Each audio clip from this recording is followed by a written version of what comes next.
আছো বন্ধুরা? আশা করি সকলেই ভালো আছো।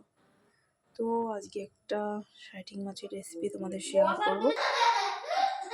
দেখো কড়া গরম হয়ে গেছে, দিয়ে দেবো মাছ। এদিকে মাছটাকে নুন হলুদ মাখিয়ে রাখা আছে, তেল গরম হয়ে গেছে, এবার দিয়ে দেবো মাছগুলো। দেখো মাছগুলো কড়াই দিয়ে দিয়েছি, এবার ভালো করে ভেজে নেব। দেখো মাছটা এক পাশ ভাজা হয়ে গেছে, আমি উল্টে নেবো। দেখো মাছটা উল্টানো হয়ে গেছে। এক হাত দিয়ে তো ভিডিও করতে একটু প্রবলেম হয়, যার জন্য উল্টানোটা তোমাদের দেখাতে পারলাম না। এই যে ভাত হচ্ছে, ভাতের সঙ্গে মেয়ের জন্য একটা ডিম সেদ্ধ দিয়েছি। তো এপাশ ভাজা হয়ে গেলে নামিয়ে নেবো। এদিকে আলুটাকে নুন হলুদ মাখিয়ে ভেজে নেবো এই তেলের মধ্যে। দেখো অল্প করে নুন হলুদ দিয়ে আমি আলুটাকে ভালো করে ভেজে নেবো। একটু ভাজা হয়ে গেলে নামিয়ে নেবো, একটু লাল লাল করে ভাজবো। দেখো এইটুখানি তেল আছে, তেলের সঙ্গে আমি আরেকটু তেল অ্যাড করবো। আর এইদিকে আলুটাকে ভেজে নামিয়ে নিয়েছি। তেলটা গরম হয়ে গেছে, দিয়ে দেবো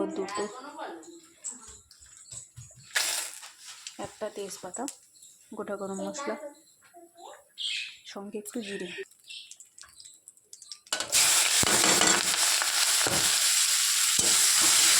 পেঁয়াজটা দিয়ে দিয়েছি, লাল লাল করে পেঁয়াজটাকে ভেজে নেব। দেখো পেঁয়াজটা হালকা ভাজা হয়ে গেছে, এবার আমি দিয়ে দেবো টমেটো কুচি। দেখো প্রায় ভাজা ভাজা হয়ে গেছে। এদিকে আছে আদা রসুনের পেস্ট আর জিরে বাটা। আদা রসুনের পেস্ট আর জিরে বাটা দিয়ে ভালো করে মিশিয়ে নেব। এদিকে দেখো লঙ্কার গুঁড়ো দিয়ে দিয়েছি, পানি দিচ্ছি, লঙ্কার গুঁড়ো, হলুদের গুঁড়ো, নুন। দেখতে এবার দিয়ে দেবো আলুগুলো দিয়ে কষিয়ে জল দিয়ে নাম।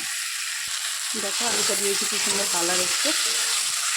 এবার একটু জল দিয়ে ফুটতে দেবো। দেখো কষানো হয়ে গেছে, দিয়ে দিচ্ছি জল।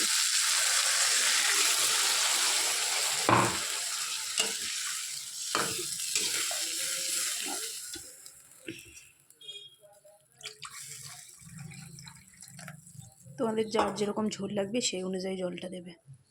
আমি খুব বেশি ঝোল করব না, যার জন্য এতটা দিলাম। দেখো ঝোলটা ফুটে গেছে। মাছ দিয়ে দিয়েছি, কেটে রাখা ধনেপাতা দিয়ে দিয়েছি। ফুটে উঠলে নামিয়ে দেবো। দেখো কালারটা কত সুন্দর এসছে। এটা হচ্ছে ফাইনাল লুক। কেমন লাগলো বলো, ভালো লাগলে লাইক কমেন্ট শেয়ার করে দিও। টাটা বাই, আবার দেখা হবে নেক্সট কোনো ভিডিওতে।